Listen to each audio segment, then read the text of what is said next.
ಬೆಂಗಳೂರಿಂದ ಕರೆ ಮಾಡ್ತಾರೆ. ಸೊ ನೀವು ಕೂಡ ಅವ್ರ ಕೇಂದ್ರಕ್ಕೆ ಹೋಗಿ ಏನು ಕೇಳ್ತಾರೆ ಅಷ್ಟು ಡೀಟೇಲ್ಸ್ ಬಂದು ಅಥವಾ ಯಾವ ಥರ ಬೇಕು ಎಲ್ಲ ಕಡೆ ನಮಗೆ ತುಂಬ ಅನುಕೂಲ ಆಯಿತು. ನಮ್ಮ ಸಮಸ್ಯೆ ಸ್ವಲ್ಪ ಬಗೆಹರಿತು. ಕೇಂದ್ರ ಸರ್ಕಾರಕ್ಕೆ ಮತ್ತು ಕೆನರಾ ಬ್ಯಾಂಕ್ ಅವ್ರಿಗೆ ನಮ್ಮ ಕಡೆಯಿಂದ ಅಭಿನಂದನೆಗಳು. ವರ್ಷಕ್ಕೆ 3 ಲಕ್ಷ ರೂಪಾಯಿ ಅಮೌಂಟ್ ಕಟ್ತಾ ಇದ್ದಿತ್ತು. ಸುಮಾರು ಒಂದು 4,50,000 ಕಟ್ಟಿದ್ದೇವೆ.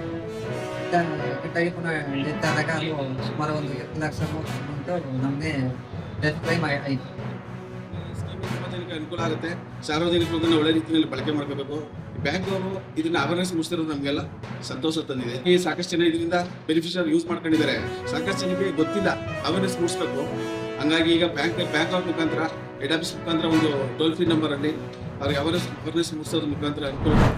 ಕಡಿಮೆ 1,000-2,000 ತನಕ ಜನ ಕಟ್ಟಬಹುದಂತ ನಾನು ನಿರೀಕ್ಷೆಯಲ್ಲಿ ಇದ್ದೇನೆ.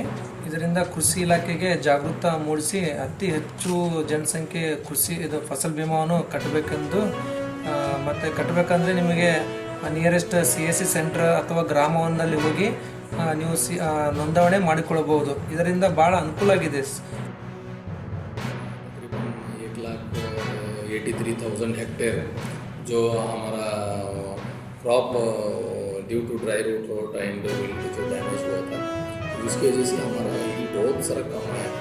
तो कॉम्पेंसेट हुआ है, तो भरपाई हुई है क्रॉप इंश्योरेंस की जरिए से. तो इसीलिए हमारे किसान भाइयों को प्रधानमंत्री फसल बीमा योजना में बहुत सारा इंटरेस्ट भी है और बहुत सारा भरोसा भी है.